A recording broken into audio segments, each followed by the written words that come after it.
há uma guerra feroz ocorrendo no mercado de ideias. E é uma guerra que é feroz em muitas frentes.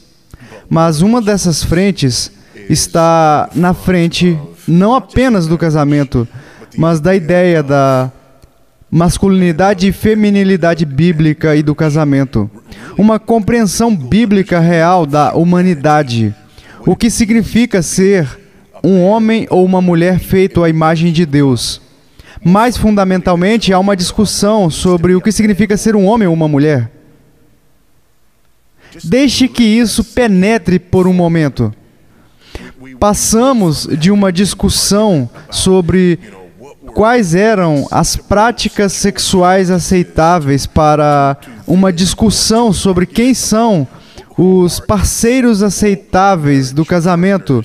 E agora, para uma discussão sobre o que é um homem e o que é uma mulher.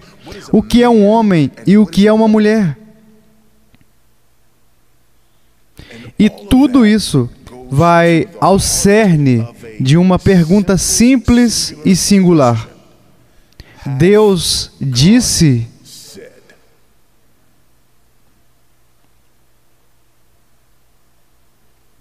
Porque se Ele não disse, então estamos livres para argumentar, debater e mudar as regras de vez em quando. Mas se Deus disse, estamos encrencados. E acredito que sim. Acredito nisso porque acredito em toda a Bíblia e particularmente na passagem que estamos prestes a ler. Gênesis 2, começando no versículo 15. Em Gênesis 1, temos uma bela visão geral da semana da criação e do que Deus criou. Em Gênesis 3, a queda já ocorreu. Mas lá em Gênesis 2, temos uma espécie de reconto da narrativa da criação, de uma perspectiva diferente. E nós realmente seremos aperfeiçoados naquele último dia. Versículo 15. Nesses primeiros 14 versículos, vemos o homem criado, trazido e colocado no jardim. E agora, temos mais detalhes sobre isso. Tomou, pois, o Senhor Deus ao homem e o colocou no jardim do Éden para o cultivar e o guardar. E o Senhor Deus lhe deu esta ordem: de toda árvore do jardim comerás livremente, mas da árvore do conhecimento do bem e do mal não comerás, porque no dia em que dela comeres, certamente morrerás. É interessante que antes de chegarmos a esta instrução sobre o casamento, a partir do versículo 18, temos a instrução sobre a árvore no meio do jardim, da qual o homem é ordenado a não comer. Deus deu a Adão uma lei que foi escrita no coração dele. Então ele lhe deu este preceito específico sobre a árvore no meio do jardim, da qual ele não deveria comer. E ele é obrigado a obedecer perfeita e perpetuamente este mandamento. E recebe um alerta sobre o que acontecerá se ele quebrar este mandamento. Se ele quebrasse este mandamento e comesse da árvore da qual ele foi ordenado a não comer, a morte seria a consequência. E é incrivelmente importante para nós entendermos que bem antes de Deus nos dar instruções sobre a masculinidade, a feminilidade e o casamento, Deus estabeleceu a sua lei para que entendamos como as coisas funcionam. E isso é que Deus é o Criador soberano do mundo e de tudo o que há nele. E como o Criador soberano do mundo e de tudo o que há nele, Deus nos diz o que são as coisas e como elas devem ser. Deus é quem cria e define a humanidade. Deus é quem cria e define a masculinidade e a feminilidade. Deus é quem nos diz o que é um homem e o que é uma mulher. Ele não nos faz essa pergunta, nem nos dá margem para manobrarmos nessa área. Mas Deus disse que as consequências aqui são significativas, porque Ele diz: no dia em que dela comeres, certamente morrerás. Se você comer dela, você receberá a morte como consequência da sua concupiscência. E há uma realidade nisso, no sentido de que a morte física chega a Adão por ele ter comido, mas há outro tipo de morte que é trazida. É a morte espiritual. Essa morte separa o homem de Deus. E é essa morte espiritual, que realmente faz com que o homem ignore o mandamento. Esta morte espiritual que faz o homem ignorar o fato de que Deus falou, que Deus nos deu uma lei e que estamos ligados a essa lei. É esta morte espiritual que faz o homem se rebelar contra Deus na própria definição do que significa ser feito à imagem de Deus.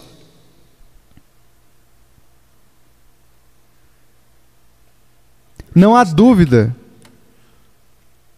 de que essas passagens estão conectadas.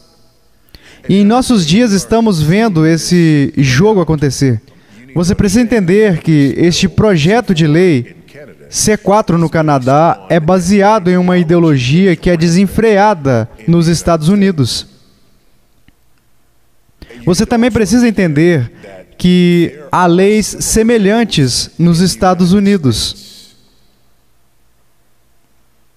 Mas eu só quero ver com vocês uma parte disso. Não o projeto todo. A lei proíbe a terapia de conversão. Mas quero que vocês enxerguem a premissa teológica por trás do projeto. E sim, eu disse premissa teológica. Todas as leis possuem premissas teológicas.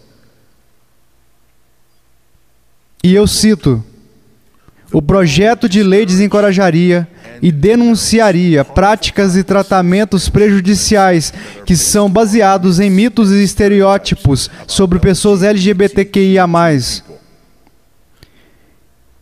Isso inclui mitos e estereótipos de que a orientação sexual, identidade de gênero ou expressão de gênero de pessoas LGBTQIA+, são condições indesejáveis que podem ou devem ser alteradas. Mitos e estereótipos. Que os mitos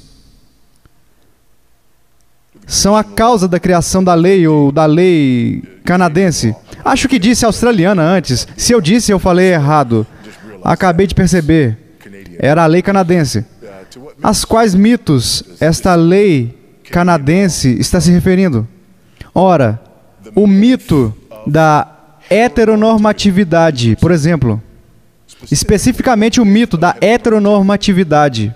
Agora, se você não participou de uma aula de estudos de gênero nos últimos anos, você pode estar se perguntando: o que é heteronormatividade? É a ideia de que as pessoas normalmente são heterossexuais. Isso agora é considerado um mito, ou o mito do cisgênero. O mito de que pessoas nascidas em corpos masculinos são homens e pessoas nascidas em corpos femininos são mulheres. E não importa o que você pensa sobre esses corpos ou impôs a eles, você não pode mudar o que Deus fez.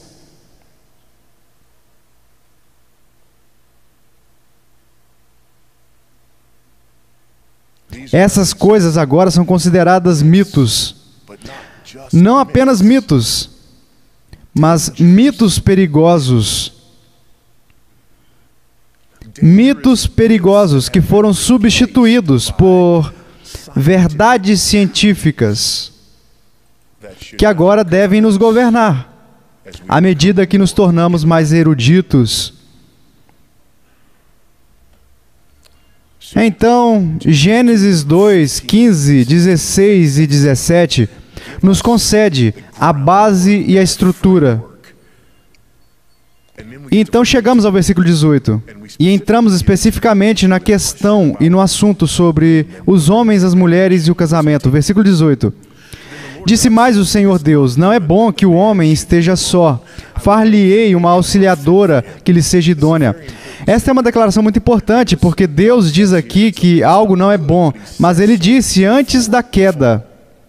Agora, o que isso significa é que ou há pecado antes da queda, ou a declaração aqui não é uma referência a algo que é pecaminoso.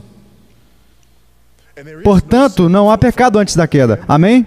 Romanos capítulo 5 deixa isso bem claro. Por um só homem entrou o pecado no mundo, e pelo pecado a morte. Sendo assim, não há pecado antes da queda. Portanto, quando Deus diz que não é bom que o homem esteja só, isso não significa que não seja bom no sentido moral ou ético, que não seja justo, mas que de alguma forma essa não é a situação mais benéfica. E ele diz: eu irei prover uma auxiliadora idônea para ele. Ora, é interessante, qualquer um que está lendo isso, especialmente algum leitor da Bíblia hebraica, encontra este padrão repetidamente em Gênesis capítulo 1. Deus dizia: haja, então acontecia. Isso foi bom. Haja, então acontecia. Isso foi bom. Haja, então acontecia. Isso foi bom. Haja, então acontecia. Isso foi bom. Haja, então acontecia. Muito bom. Portanto, no capítulo 1, vemos essa harmonia e esse padrão repetidamente. De modo que agora, no capítulo 2, quando Deus diz que algo não é bom, isso desperta a nossa atenção. E por que não é bom? Não é bom porque o homem está só. Aprendemos no capítulo 1 que o homem foi feito à imagem de Deus, que disse: façamos o homem à nossa imagem. Façamos o homem à nossa imagem, o Pai, o Filho e o Espírito Santo, o Deus Trino, que sempre, por toda a eternidade, existiu em perfeita unidade e harmonia dentro da divindade. Este Deus em três pessoas: Deus o Pai, o Filho e Deus o Espírito. Deus o Filho eternamente gerado do Pai, e Deus o Espírito eternamente procedente do Pai e do Filho. Fez o homem à sua imagem. Esse Deus Trino fez o homem à sua imagem. E agora, de repente, o homem está só. E isso não é bom.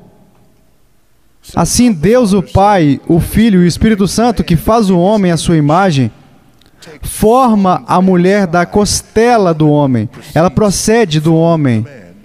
E então, procedendo da união do homem e da mulher, vêm as crianças. De modo que o Deus Trino fez o homem à sua imagem trina.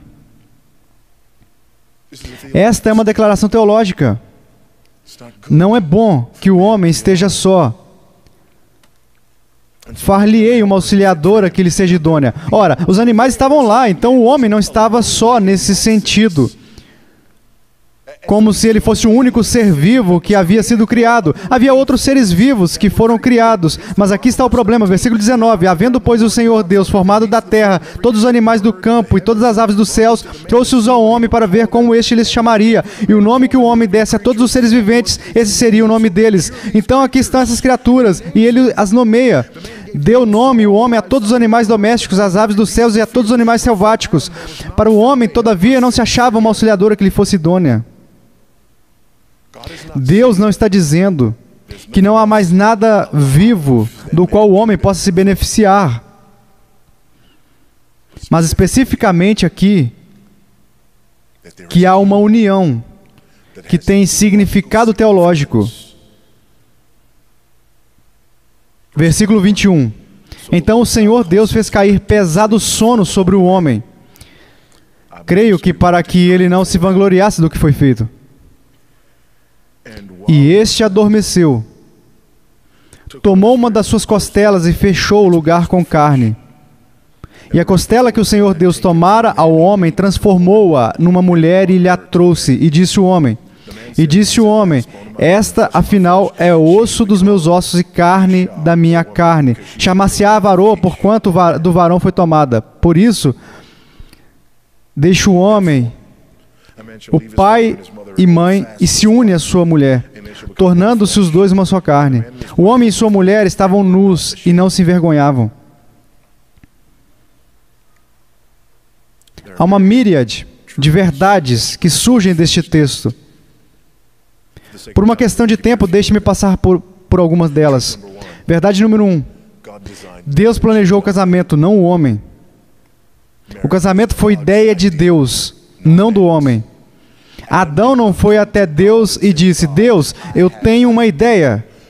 Por que você não me casa? Não, não foi assim que aconteceu. Não é bom que o homem esteja só. O homem não sabe que está só. Por que Adão saberia?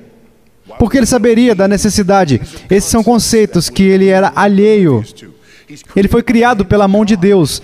Ele caminhava com Deus no frescor do dia. Ele não sabia absolutamente nada de estar só. Ele não sabia da sua necessidade, então Deus o fez perceber que ele estava só e que ele tinha necessidade. Como? Fazendo-o dar nomes aos animais e mostrando a ele que não há nada correspondente a ele. O casamento é a ideia de Deus, não do homem. E então, só para deixar claro, Deus colocou o homem para dormir, para que ele não tivesse nada a ver com isso, para ele não se vangloriar e não estragar tudo. Vocês conseguem entender esse raciocínio?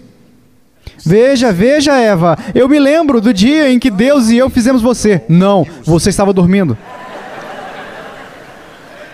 O casamento não é apenas uma ideia de Deus, mas Deus realiza o casamento. O seu propósito, ou o seu propósito é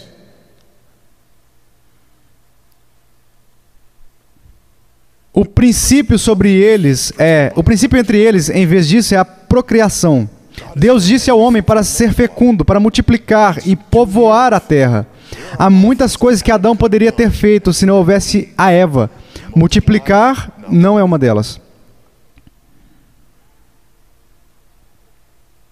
O que significa que, porque Deus deu ao casamento os seus propósitos, principalmente entre eles a procriação, Deus também deu ao casamento o seu desígnio no relacionamento homem-mulher. As duas partes correspondentes da humanidade, homens e mulheres, projetados um para o outro, projetados por Deus, projetados para a glória de Deus.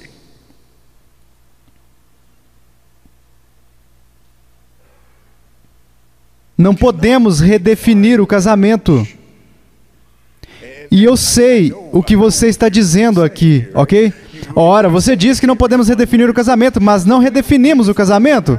Não redefinimos o casamento.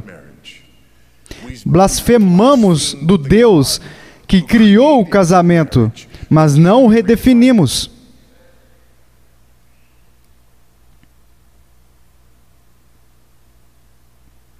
A outra parte aqui, porque nesta guerra contra a masculinidade, a feminilidade e o casamento, há também a guerra contra o patriarcado.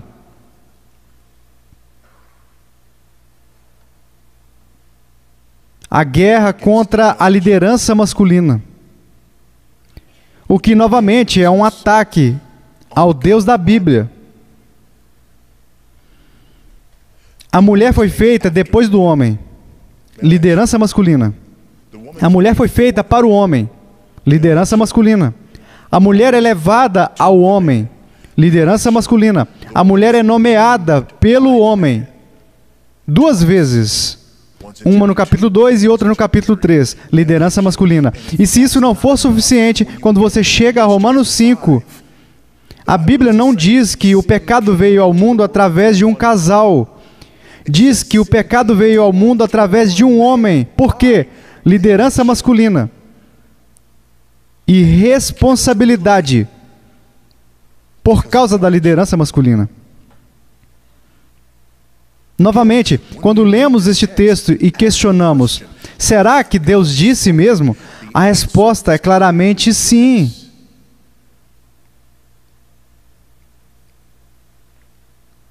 E ouço os questionamentos surgindo.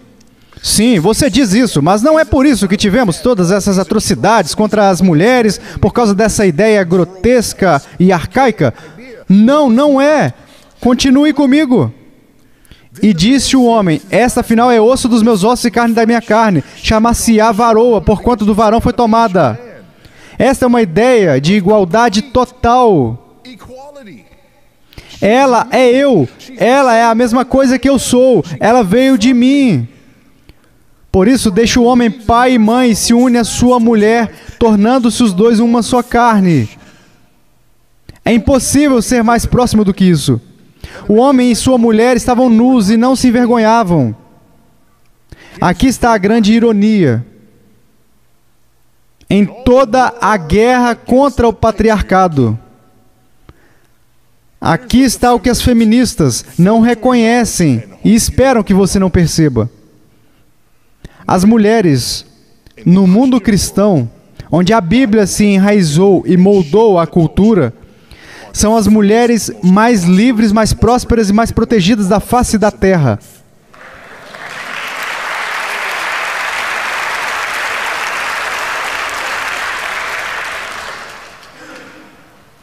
Você quer ver mulheres abusadas? A mutilação genital feminina não aconteceu nas partes do mundo que foram impactadas pela reforma. As mulheres não foram queimadas nas piras funerárias de seus maridos. No meio cristão que acredita nesse texto.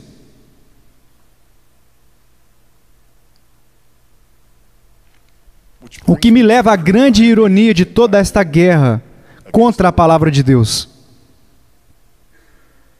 Nada está melhorando com isso.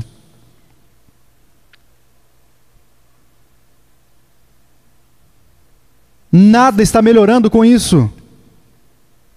E pior ainda, vemos em Efésios capítulo 5, por exemplo, que o casamento não é apenas para a procriação e também para a santificação e uma saída lícita para os desejos sexuais humanos, mas também serve como ilustração. Esta bela imagem da relação entre Jesus Cristo e sua noiva, a igreja. Jesus Cristo que nos dá uma ilustração de como deve ser a verdadeira liderança masculina e o casamento quando ele entrega a sua vida por sua noiva, quando ele carrega sobre si os pecados do seu povo e sofre o castigo devido a seus pecados, de modo que a sua justiça está sendo imputada, ou a sua pecaminosidade sendo imputada a ele. Sua justiça pode ser imputada a eles, para que nesta dupla imputação ele possa expiar os seus pecados, salvá-los de seus pecados, conceder-lhes ingresso na eternidade com o Deus Trino e sua perfeita unidade.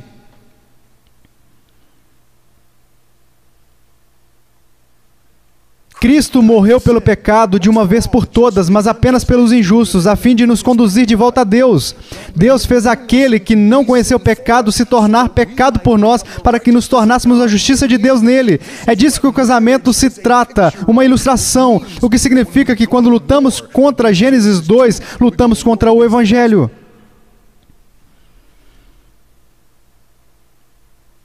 E aqui está a grande ironia.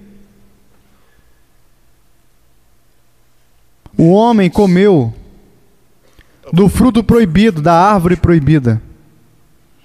Ele foi separado de Deus. E agora merece o inferno na sepultura. E sua única esperança é que Deus seja misericordioso e lhe envie um Salvador. E, no entanto, o homem caído luta contra aquele que proveu um caminho para a salvação.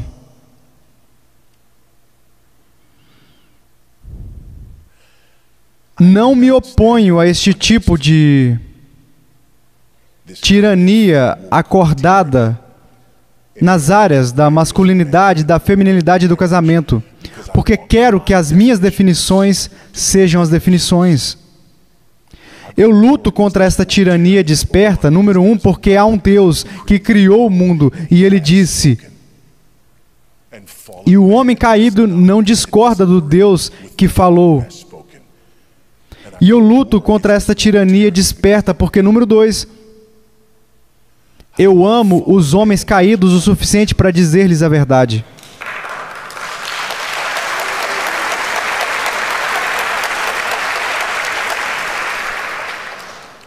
Existe um Deus. Ele falou. Ele criou o homem à sua imagem. Ele os criou masculino e feminino.